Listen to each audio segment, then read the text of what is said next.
UP में सरकारी स्कूलों के बंद होने का सिलसिला शुरू हो गया है। सरकार का नमस्कार दोस्तों, सोचिए एक देश जहां स्कूल बंद हो रहे हैं और शराब की दुकान खोली जा रही हैं। यहां किताबों पर टैक्स है लेकिन शराब पर नहीं। दोस्तों, ये क्या हो रहा है इस देश में?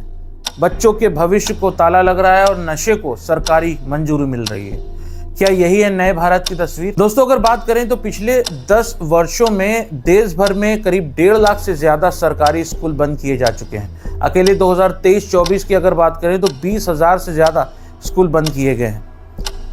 नीति आयोग की एक रिपोर्ट के अनुसार छोटे स्कूलों में बच्चों की संख्या घटने की वजह से उन्हें मर्ज करने के नाम पर उन्हें बंद किया जा रहा है। सरकार का कहना है कि कई स्कूलों से सरकार को फायदा नहीं हो रहा है और शराब से सरकार को फायदा है। मतलब अब सरकार अपना फायदा नुकसान देखेगी। समाज का फायदा किसमें है, ये कौन सोचेगा? ये बहुत बड़ा सवाल है और ये आपको भी सोचना है कि आपके बच्चों का भविष्य और फायदा किसमें है। कई ग्रामीण इलाकों में अब बच्चों को पढ़ने के लिए 5 से 10 किलोमीटर तक पैदल दूर जाना पड़ सकता है पढ़ने के लिए।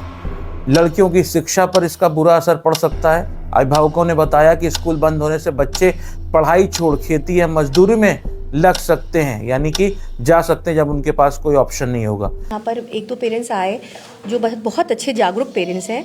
उन्होंने यही कहा कि मैम हम सवेरे तो कैसे भी भेज देंगे। अब ये गांव का क्षेत्र है, कोई खेत में काम करता है, कोई कहीं मजदूरी करता है, तो वो बट ऑब्वियस है वो चला जाएगा, तो वो कैसे जो है अपने बच्चे को लेने जा पाएगा। हजारों शिक्षकों की नौकरियां भी प्रभावित हुई। हालांकि सरकार ने उन्हें मर्ज करने के लिए बोला है, लेकिन फिर भी शिक्षा की गुणवत्ता गिरती जा रही है। जो नेता संसद में खड़े होकर बेटी बचाओ बेटी पढ़ाओ का नारा देते हैं, क्या उन्होंने अपनी बेटी को किसी सरकारी स्कूल में पढ़ाया है? नहीं। उनके बच्चे तो लंदन, अमेरिका और कनाडा में पढ़ते हैं। सवाल यह नहीं कि विदेश में क्यों वो अपने बच्चों को पढ़ाते हैं, सवाल यह है कि अपने देश की शिक्षा प्रणाली पर उनको भरोसा क्यों नहीं है। नेताओं के बच्चे विदेश की यूनिवर्सिटी में पढ़ें, कोई दिक्कत नहीं, लेकिन सवाल तब उठता है जब वही नेता आपके बच्चों को सरकारी स्कूल के भरोसे छोड़ देते हैं, जहां टॉयलेट नहीं है, टीचर नहीं है, पढ़ाई नहीं है। क्या आपने कभी किसी नेता के बच्चों को गांव के सरकारी स्कूल में देखा है? आपने नहीं देखा होगा।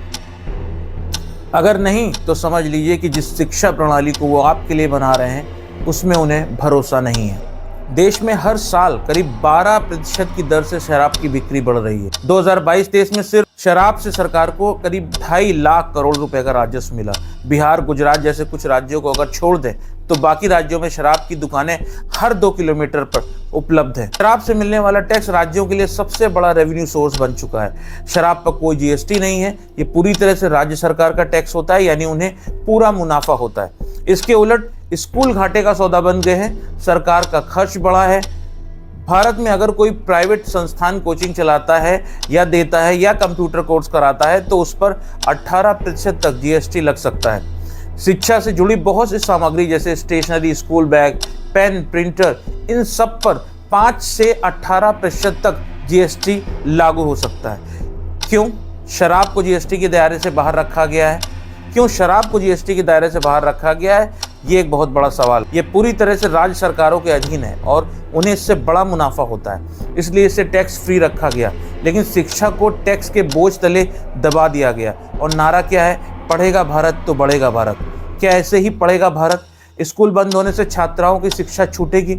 अरे भाई, अगर स्कूल दूर होंगे तो बच्चे कैसे स्कूल जाएंगे?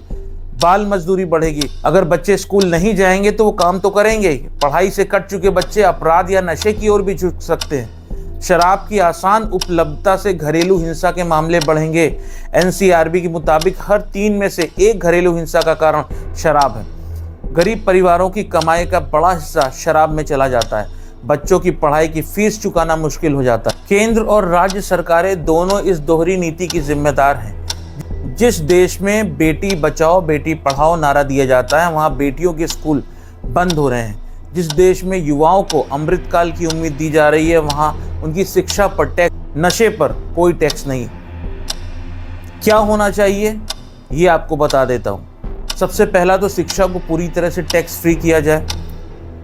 स्कूल बंद करने की बजाय उन्हें बेहतर बनाया जाए। शराब की दुकानों की संख्या पर कानूनी नियंत्रण हो। शिक्षा के बजट में कमी नहीं बल्कि बढ़ोतरी की जाए। शिक्षा को मौलिक अधिकार की तरह प्राथमिकता दी जाए। आपके मोहल्ले में स्कूल बंद हो गया है लेकिन बगल में शराब की दुकान खुल गई है, ये महज इत्तेफाक नहीं है, ये एक नीति है, एक सोच है सवाल यह है कि आप इसके खिलाफ आवाज उठाएंगे या चुपचाप देखते रहेंगे। जिस देश में आम आदमी के बच्चे स्कूल छोड़कर मजदूरी करने लगे हैं, उस देश के सांसदों के बच्चे ऑक्सफोर्ड की लाइब्रेरी में बैठे हों, तो सवाल पूछना जरूरी हो जाता है। जब नेता का बच्चा लंदन में पढ़े और आपका बच्चा नशे की गिरफ्त में आए, तो ये कैसा लोकतंत्र है। दोस्तों, कई राज्य सरकारें हैं जिन्होंने अपने वहाँ स्कूल बंद किए हैं और बोला गया है कि सरकार को इससे घाटा हो रहा है और जो स्कूल्स हैं उनको मर्ज किया जाएगा।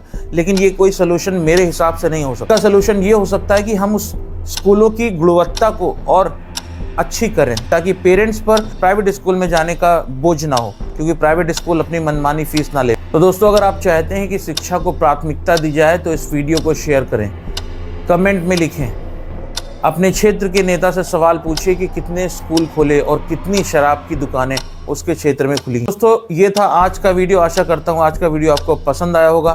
पसंद आया हो तो लाइक कर लीजिएगा, चैनल को सब्सक्राइब कर लीजिएगा। मिलते हैं नए वीडियो में, तब तक अपना ध्यान रखें। नमस्कार।